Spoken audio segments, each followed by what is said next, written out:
35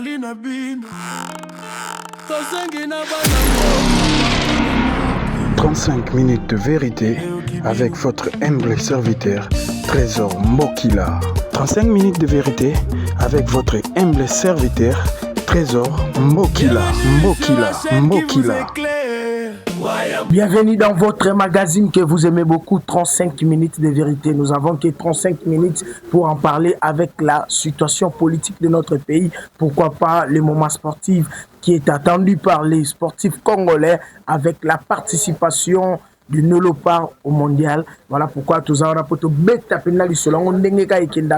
avec votre humble serviteur, l'international Trésor Mbokila. Merci na balandi nyonso bozali ko sala biso confiance, notamment Topesi. Un grand merci na Molandi Monen et à 35 minutes de vérité. Jordi Pongo, moi na maman Aimé Pongo Dilou, ozali kolanda biso depuis quelque part na pesio. Merci Jordi. Diogo nanga numéro 9 kaka ndeka jango kendara kena rande ngozo kenango mwa gol wana sala biso bien. Jordi Pongo, moi na maman Aimé Dilou Pongo na pesi binombo tesika bozali depuis quelque part, et sans oublier madame Tissia Sonde, maman pasteur, na pesi binombote depuis quelque part ndenge ka mambango ezokende ezosala biso bien. Na pesi ba nyonso bozali ko s'abonner pe ko like ndeka bozosala yango ezosala kelelo to se retrouver tous en a deux trois grands sujets à discuter rapidement pour ne pas perdre du temps, parce que tozo courir derrière le temps.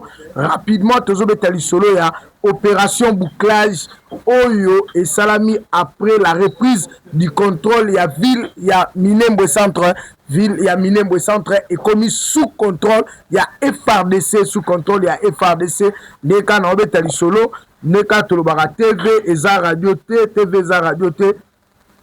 Totala rapidement ndeka mambango ezokende po epesa biso équilibre ndenge ka naza kolobela yango rapidement. Totanga makambo ya Minembwe opération bouclage après les reprises du centre Minembwe Centre, selon les informations circulant sur le terrain et qui restent à confirmer officiellement après la reprise de Minembwe Centre par le FARDC et la coalition Wazalendo. Plusieurs éléments rebelles auraient pris la fuite tandis que d'autres auraient abandonné leurs armes et tenté de se dissimuler parmi la population. Des opérations de bouclage et de ratissage seraient actuellement menées par le FARDC afin de sécuriser la zone, identifiant d'éventuels infiltrés et rétablir totalement l'ordre dans la ville. Le détail sur la situation reste encore évolutif. Il est recommandé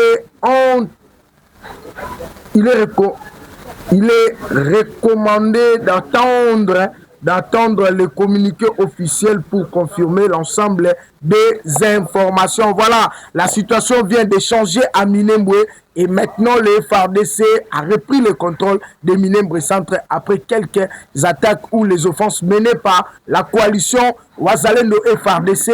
Et Sali Kenenge Tobe Talisolo à ce net moment, vous avez vu Natangue Libino, Bongonde Tolingaki, Nenge Kanobagi Bozala calme avant tokende na changement à constitution. Toutes les localités qui occupées par les récalcitrants, les rebelles du M23 avec le rebelle du M23 et celle de l'armée patriotique APR rwandaise, et qu'on a la menace sous contrôle à FARDC. Vous avez vu le seul point stratégique au Totikala Kinayango pour la fragiliser Bango, c'était pour récupérer le mine de Minembwe, le mine de Rubaya, parce que cette mine de Rubaya, ça va permettre maintenant à la RDC de pouvoir rapidement prendre le contrôle. Il y a Babiloko qui est occupé parce que c'est de là le plus grand bastion. Aussi car Bango Bazwala qui est occupé pour la Koluka, copier ba minerai afin que va se ressourcer pour l'achat des armes. Mais hélas, tout le monde déjà la montée en puissance de la coalition FARDC Wazalendo Oeza kokende vraiment au beau fixe. Ils ont salabiso bien, ils ont kende penandenge tolingaki. Yango topesi un grand merci na stratégie, il y a état-major général ainsi que na maison militaire ezali ko sala musala nango comme se doit ndenge tolingaki, que la patrie ne pardonne jamais les traîtres, et il y aura plus de répliques, de répliques ou des répliques stratégiques, et vous a soutenu de bolobarote tozonga moi sima ndenge te ezali soutenu FARDC Wazalendo en avant ensemble nde tokolonga na kati ya Minembwe centre oyo nde tozobeta lisolo barebelle base retrouver hein, barebelle base camoufler na kati ya population, raison pour laquelle le FARDC et la coalition Wazalendo va décréter un grand bouclage pour essayer un peu d'identifier les rebelles et la population. Ça, c'est une grande stratégie. Je sais qu'avec cette stratégie, ça va permettre de récupérer. Et d'autres ont abandonné même autres armes de fait, armes de guerre pour la Kolukako Kima et Nenge Siko FARDC à Télémi. Que opération à ratissage étant ça la ratissage et identification, ça va permettre de comprendre les FDLR et les M23 ainsi que tout l'ennemi qui met en mal, en péril notre territoire ou notre contrée. Yambo Kalapso Tozobenga Minembwe Centre. Nous félicitons vraiment le Wazalendo au battre un travail de titan parce que Minembwe Wana et Sika Makabobele Vandi et il y a la mine de Rubaya où Vandi na kati ya localité, tout territoire ya Minembwe et en allant vers le Rubaya site minier, il faut d'abord prendre le contrôle totalement de Minembwe et pour se lancer na kati ya bataille wana auto yebike na mikolo zalai koya ba FARDC à travers le drone au ba utiliser qui a H4 drone H4 et permettait qui ba kokadia ko sala ba asso et ba so wana ezangisaki déjà M23 Kimia et maintenant à l'heure où je vous informe na ba site officiel Yambo ba confirmer biso lisusu davantage ba lobby déjà que contrôle ya Minembwe ezali na maboko ya FARDC et coalition Wazalendo et cette coalition permet maintenant Bakokako contrôler ville. Et ce qui va se passer maintenant, c'est le ratissage et l'identification parce que les rebelles s'est infiltrés dans la population. Oyo babwa ki mindu ki batikali na bilamba normal et bango moko bayebi tactique de combat, tactique et système de jeu oyo bakomene pour identifier qui est ennemi, qui est infiltré et qui ne l'est pas. Voilà pourquoi toujours senga na FARDC pe na état-major na biso ba continuer toujours ko travailler na amour patriotique o bazali kolakisa na bolingo wana o bazali ko manifester nde tolobaka kaka na lisanga nde tokolonga na lisanga nde tokolonga vraiment ezo sala bien et ndenge ka tolobaki malade ekotaka mbala moko la nzoto kobima nango ezalaka na mwa problème. Nous savons que cette guerre a eu vraiment du temps 30 ans ya kozala toujours infiltré, dérangé, ozali ke basala biso ba makambo moko ezali injuste au tebi ke za sous la parrainage ya régime Kagame, régime rwandaise, au tebi ke avec l'appui et la détermination, il y a Tata Mokonzi Ekolo Félix Antoine Tshisekedi qui jure que par l'intégrité territoriale, il y a mboka na biso dans son ensemble, a kosala yango yambo tokende na ozali problème, il y a référendum, tout changement, il y a constitution, n'engezali ko souhaiter ba congolais nyonso. Voilà pourquoi biso wa télévision to pesi vraiment le ngonya na FARDC na coalition Wazalendo et nous demandons à la population de pouvoir travailler et de collaborer avec les forces de l'ordre où ils ont déjà na Minembwe centre pour dénoncer. Donc yo muto batoto ya Minembwe, batoto ya Sud Kivu, batoto ya Goma, batoto ya Bukavu, ndenge bozawana na bolingo bozala nango pona Congo na bino, bobo mbate, bola qui sa place banguna baza, place batamabe bazali. Et vous allez comprendre que et si ka obogola kisabango, ça permettra maintenant avec le FARDC bakokako attraper bango et que ça la biso bien. Voilà pourquoi nous avons souhaité cette franche collaboration entre le FARDC, la coalition Wazalendo et la population, que vous allez travailler en synergie pour bien identifier l'ennemi, parce que l'ennemi, à côté Katinabiso Netolobaka, il s'est infiltré d'une manière mythique. Un grand merci à la coalition Wazalendo, très bien, et surtout à FARDC pour la montée en puissance. Il y a Italie, récupération, il y a ma zone occupée par l'ennemi et que ça la biso bien. Et voilà pourquoi Toko Zanga Pete Kobe appelle du solo. Le Sénat vient d'adopter, le Sénat a adopté depuis hier en seconde lecture la loi référendum. Il y a professeur Ngondankoyi, la professeur Ngondankoyi Oyo Azali Kobeta Sete Totanga Yango. Ndenge Sénat a tingel biso communiqué officiel ndenge obeka ke dans Wayambo télévision tokozanga te kobeta ba précision ndenge makambo wana ezali kokende totanga yango. Le Sénat a adopté en seconde lecture la loi référendaire de professeur Ngonda Nkoyi en retranchant le conseil communal de l'Assemblée constituante. Un compromis avec l'Assemblée nationale reste nécessaire avant de promulguer, tandis que le processus avance sur le fond de répression du sit-in du C64 le 12 juin, marqué par des morts et documenté par Justice et Paix du Congo. Voilà les grands problèmes au Seigneur Batouba retenir awa ba yebi na kotala makambo tali ba longoli na kati ya loi référendaire wana oyo ezali dirigé par le professeur Ngonda Nkoyi en retranchant le conseil communal de l'Assemblée constituante. Donc, meki kolongola makambo tali ba conseil communal. Donc, na o tali ba conseil communal ndenge ba proposa ki selon le dispositif il y a loi professeur Ngonda Nkoyi la loi référendaire ba olongoli yango et puis ezali nécessaire ba lobi l'Assemblée reste ce qui reste nécessaire avant de la promulgation tandis que le processus avance sur le fond de répression de San City où ils ont justifié des morts. C'est-à-dire quoi? La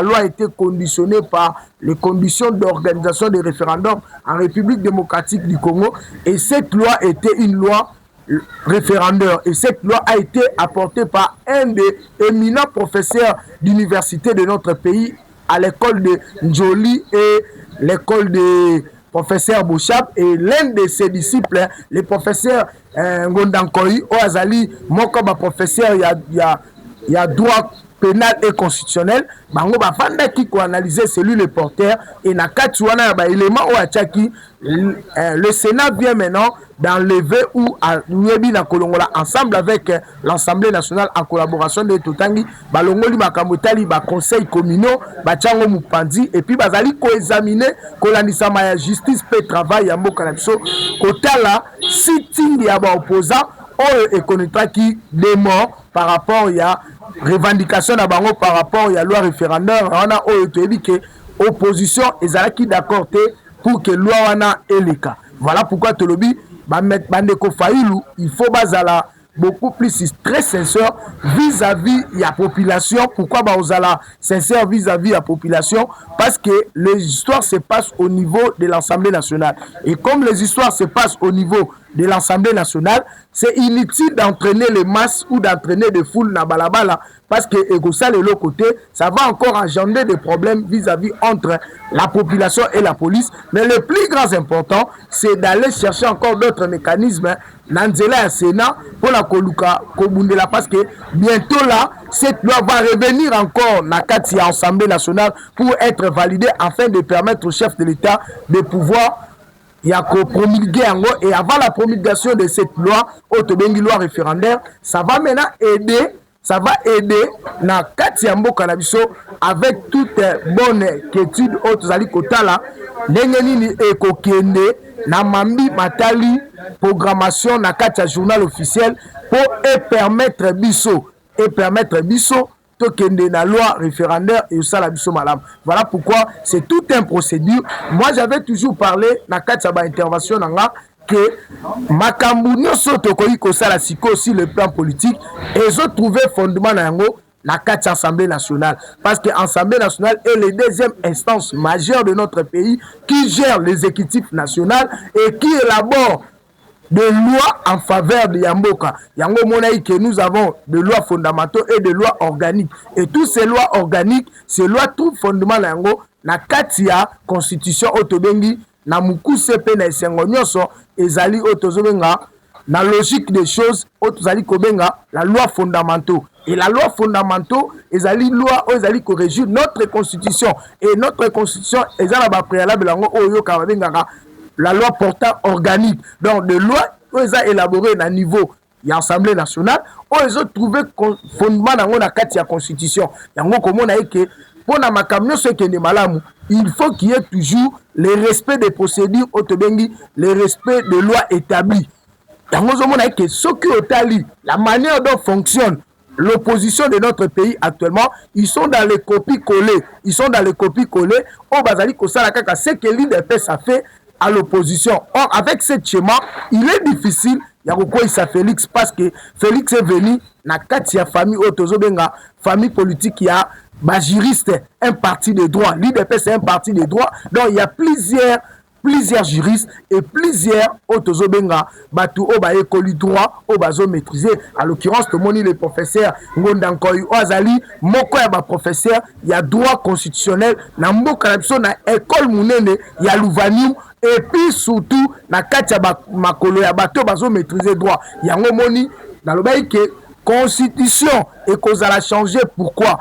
Parce que les constituants au Azali, Moutou a comment? Les vrais constituants, pouvoir raisonner ici en haut et pas il y a peuple. Et les peuples sont représentés par leurs représentants qui est maintenant la Katia Assemblée nationale. Voilà cette étymologie où les Bango en difficulté parce que les grands électeurs, les représentants du peuple, l'article 5 constitue déjà une force et une base. Et les représentants, une émanation du peuple, tout fondement par ce qu'on appelle la légitimité ou constitution ezali kopé sa peuple. Yango komona ke bazoloba la souveraineté de l'État ezali ko uta epaya ya peuple. Peuple ndazali ko ko décider et peuple a ko décider ne tozobeta lisolo awa a ko décider nanzela ya voix référendaire. Nanzela ya voix référendaire comment?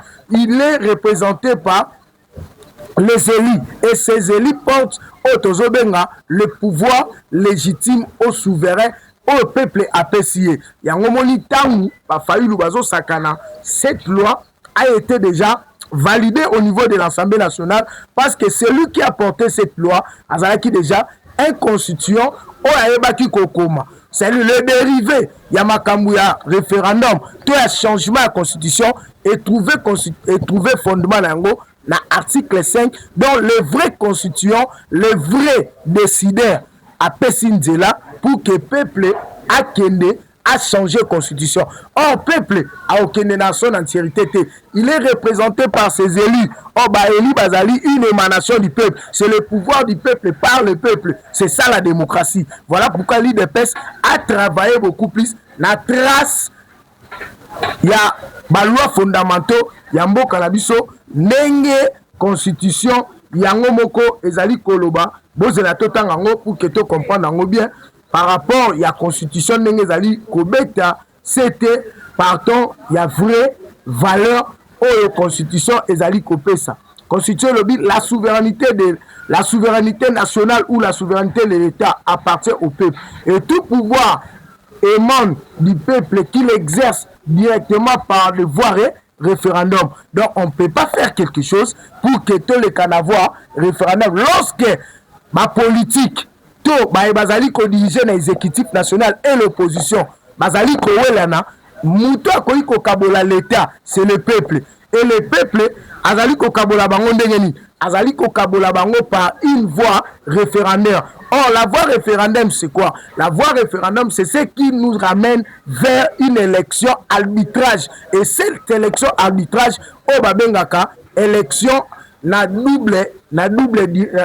suffrage direct, c'est-à-dire il y aura des bulletins, il y a oui, non. Alors bato bako s'exprimer ebele, neto que la voix de la majorité qui domine qui domine la loi minoritaire, bangonde bako kwe. Yango moni constitution dans son article 5 a tracé à petite précision. Yango zomona que ce qu'ozui l'article 218 sur le format yakokende na otali révision to otozobenga voix référendaire, c'est toujours le peuple par son entièreté. Ce qui peuple azalaki na kwemoko azali ko maîtriser le tout doit se passer par l'Assemblée nationale. Ce qui te landeli selon la révision ndenge Joseph Kabila asalelaki idée et article 218, il faut passer par ma constitution. Or le vrai constitution c'est le peuple na article 5 yango moni tangu bakabuya baseche kabuya na bandeko na biso ba Martin Fayulu tangu bakei na SCC partant des articles qui posaient problème, l'article 119 et l'article 5 ainsi que l'article 220 où ils ont verrouillé ba ebisi bango que le plus grand avantage, c'est l'article 5. Or, l'article 5 n'est consacré valablement le changement de la Constitution. Il y a un moment le professeur Ngondankoy, le premier constitutionnaliste, il y a Mboka Nabiso Moka constitutionnaliste Makasi, c'est lui le porteur de cette loi référendaire.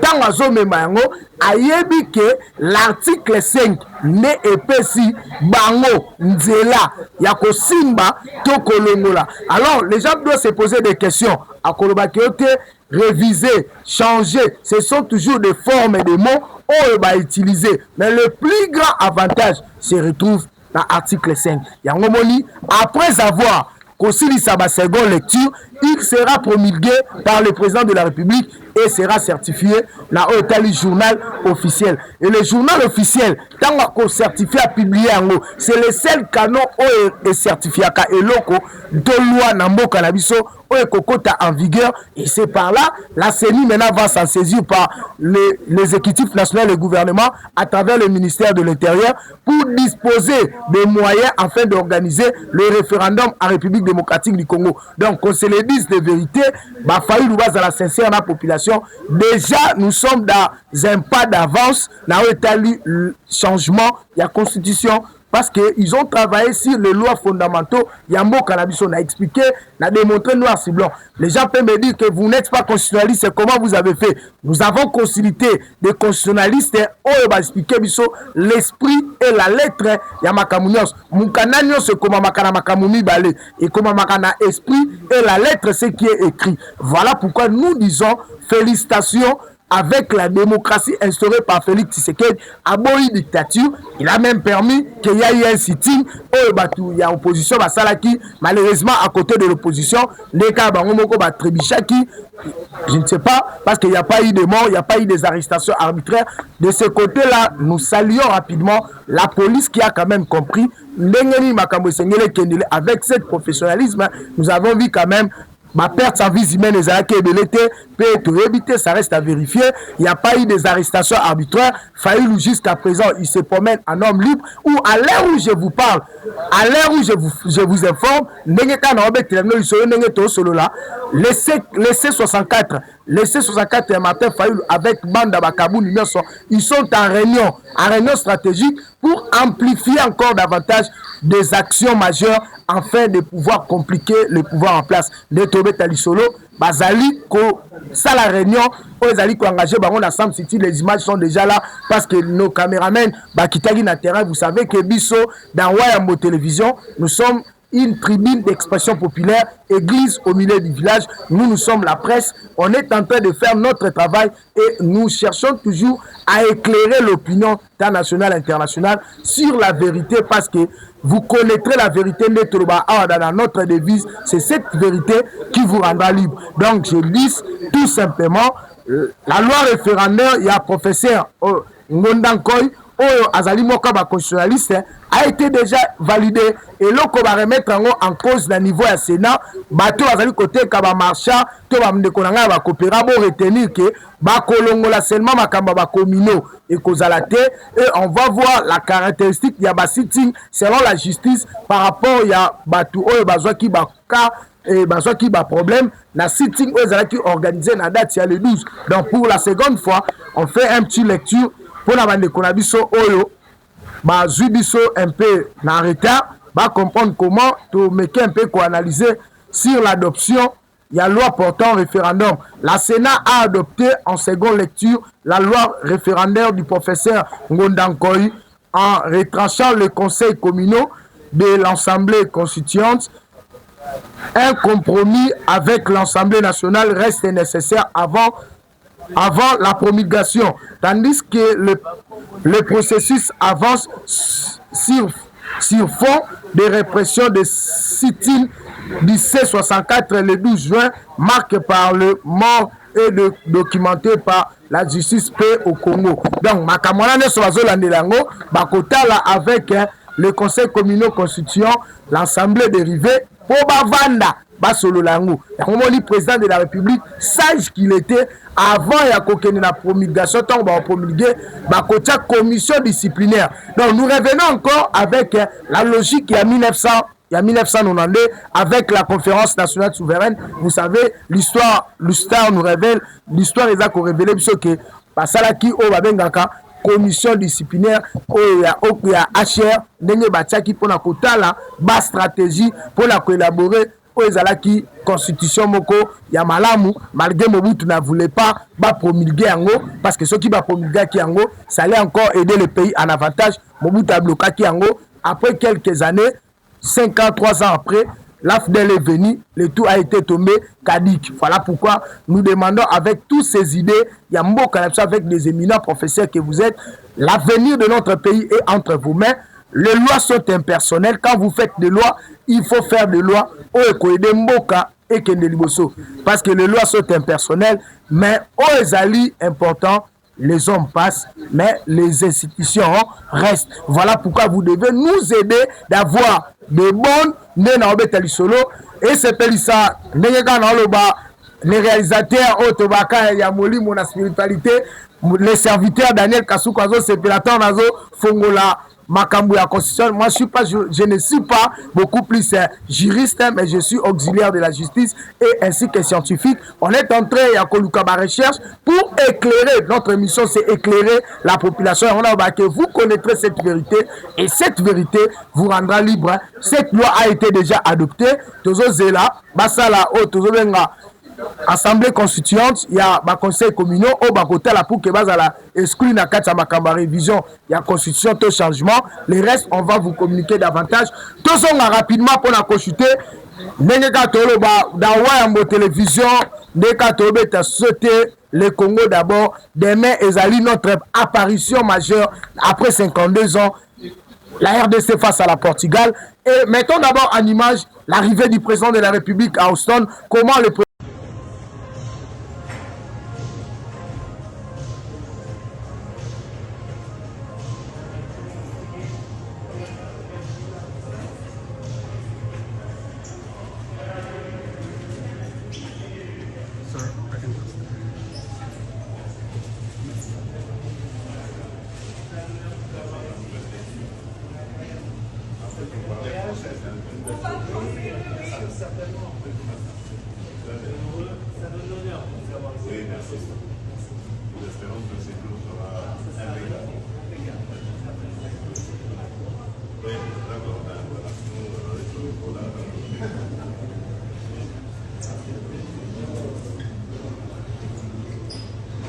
attendre d'autres procédures parce qu'il faudra bien 21 jours à l'étranger et pour y avoir l'accès facile na Katia États-Unis. Nous connaissons des raisons, il y a Ebola, les États-Unis a amplifié ma mesure. Voilà pourquoi Topesi Longonia na ba léopard na biso et Tosengi na ba patriote nyonso toza la sima ba léopard pour na ko motiver bango, pour na ko encourager bango, pour na ko soutenir bango. Et moi je pense que un petit 1000 tout une victoire fera vraiment énorme plaisir et ça va encore aider le pays à croître sur le chiquet international parce que le souhait à président de la République d'avoir dans le sommet mondial les drapeaux de la RDC flotter et surtout si le chiquet footballistique mondial. Nous sommes déjà là et nous sommes une équipe au Portugal. Azali ko joie penza au sérieux, azali ko travailler de l'arrache-pied, mais le réseau ça n'est pas si. Ayebi muto ya ko kangate, ayebi muto ko bandate,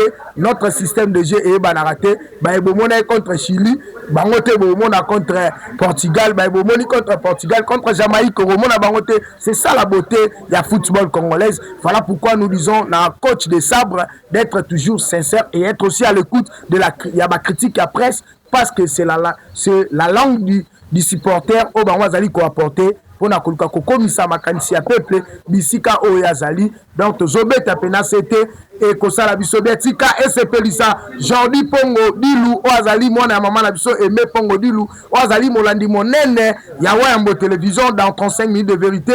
Madame Tissia Sonde o azali mwasi ya nganga nzambe munene topesi mbote place azali mama na biso azana mutema malamu wapi kala mingi te tokoyemba soki moninga azwi sepela sans oublier de Luyalu nde tobetaka de Luyalu communément appelé na Wayambo naza dans mambezo kene malamu topesi mbote esika bozali. Merci na yo ndeko na ngai Joël Kouseke le millionnaire à franc makambo yango après match salaka nde to salaka tchombo ane ekota elela tokutanaka nde totalaka troisième mi-temps esalaka biso bien toza wana la C avant match tokolekisa sous moi message pour na soutenir le Bezas plateau spécial pour nos léopards, soutien à nos léopards. Na lisanga nde tokolonga Nzambe abatela bino. Merci na serviteur Daniel Kasuku na réalisation Mikolo Yemoko Simbi Makambango. Petit à petit, l'oiseau fait son nid. C'est en mangeant, l'appétit vient en mangeant. C'est en forgeant qu'on devient forgeron. Merci à vous qui protège la RDC et le président de la République. Au revoir. Wayambo TV officiel à Tozali na bino. Tozengi na bana mboka partout na mukili. Eo kibino.